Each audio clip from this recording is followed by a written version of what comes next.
Et on retrouve Christophe Combarieux, bonjour. Bonjour Sylvia. Au programme ce matin, des coups de cœur très internationaux. Vous allez nous parler de la danse qui nous vient des États-Unis et du théâtre français et britannique. Tout à fait britannique, pas besoin en tout cas de traverser le Channel comme disent les Anglais pour être sous le charme de cet ultime baroud d'honneur à la société, la bonne société britannique comme aimait la railler un petit peu Oscar Wilde. L'importance d'être constant.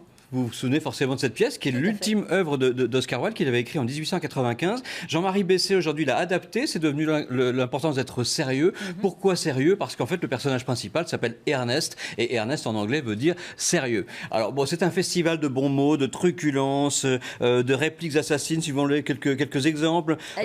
Quand on perd un parent, c'est déjà malheureux. Quand on les perd tous les deux, c'est de la négligence.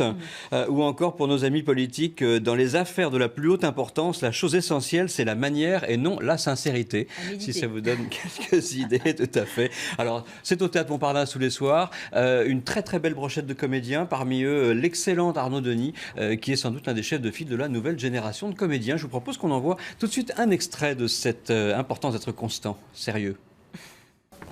Lady Bracknell et Mademoiselle Fairfax. Bonjour, cher Algernon.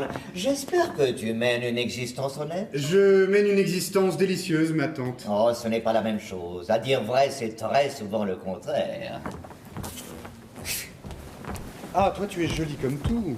Je suis souvent jolie, n'est-ce pas, Monsieur Wardick? Vous êtes parfaite, mademoiselle. J'espère bien que non. Ça ne me laisserait aucune marge d'amélioration. Et j'ai l'intention d'encore m'améliorer dans pas mal de domaines.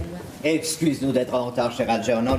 Il m'a fallu passer chez la pauvre Lady Harbour et je ne lui avais pas fait de visite depuis qu'elle a perdu son mari.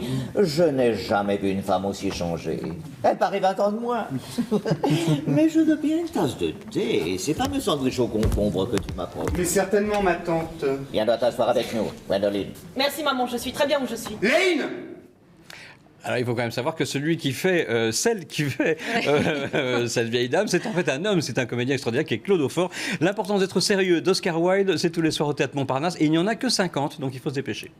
Et direction à présent, Christophe, le théâtre Marigny, où on reprend Le Bonheur, qui était l'un des gros succès de ce début de saison. Tout à fait. Toutes les pièces d'Éric Assous sont forcément un énorme carton. Et comme toutes ces pièces, il reprend toujours le même thème, celui de l'amour, que ce soit avant ou pendant le mariage. On connaissait Couple en turbulence, on connaissait Les hommes préfèrent mentir. En 2010, il a même eu le Molière du meilleur auteur pour L'illusion conjugale. Et là, Le Bonheur, c'est comme d'habitude une situation un petit peu banale. Vous voyez, c'est un homme et une femme qui se rencontrent, qui se plaisent et qui couchent ensemble. Mais au final, Louise, qui est auteur de Contes pour enfants, et Alexandre, qui est restaurateur, déjà des quinquagénaires, c'est pas une histoire de petits jeunes qui se rencontrent sur Facebook, c'est effectivement... Et ben voilà, elle en a un petit peu marre de ces hommes qui prennent les femmes comme des Kleenex, qui veulent juste faire leur petite affaire un soir.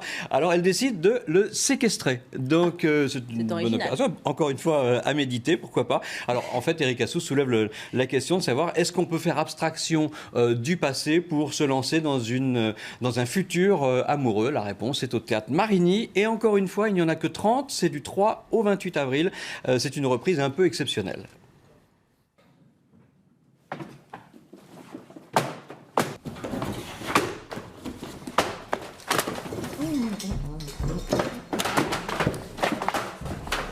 Tu vas être fatigué, hein? On n'a pas beaucoup dormi cette nuit. Si mes parents reviennent en métro, je te casse la gueule. Ils peuvent pas prendre un taxi? Je te le paierai. Ça t'inquiète pas, tu me le paieras. C'est qui là? Ça, personne. Quoi? Ah non, c'est pas ma sonnette, c'est celle du voisin. Non. Au secours! Au secours! Oh oui, encore, prends-moi, c'est bon. Oh oui, c'est bon. Non, pas du tout, au secours! Oui, plus vite. Oh, plus vite. Non, vite.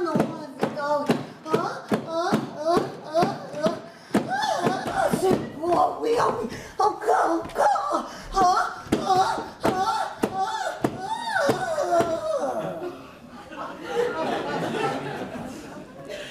Voilà, et ça marche, la séquestration quand même? Ah, ça marche très très fort. Bon, Marianne Chazelle, Sam Carman, c'est donc du 3 au 28 avril au Théâtre Marigny. Courez-y, c'est vraiment très très drôle.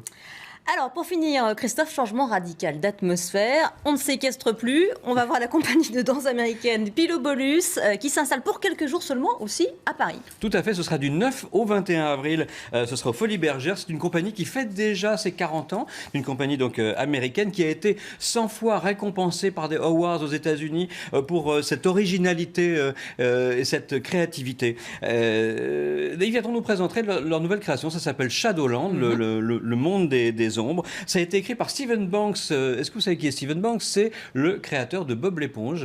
Et c'est une sorte de rêve dans l'ombre, la lumière, combine danse contemporaine, musique, théâtre d'ombre et même acrobatie. C'est absolument magique. Je vous le recommande absolument. En voici un court extrait.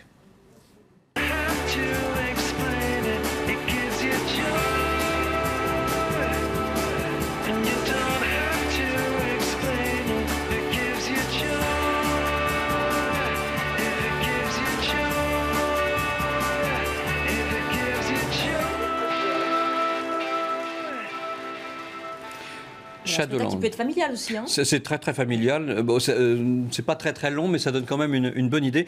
Shadowland de la compagnie Pilobolus, pardon. Ce sera du 9 au 21 avril au Folies Bergère et c'est franchement magique. Merci Christophe, et puis on vous retrouve dimanche prochain, musique classique. Et on parlera musique classique, en particulier Verdi, c'est le bicentenaire en 2013 de sa naissance. Eh bien on s'en réjouit, merci beaucoup Christophe. Combarieux à suivre sur LCI, un nouveau journal.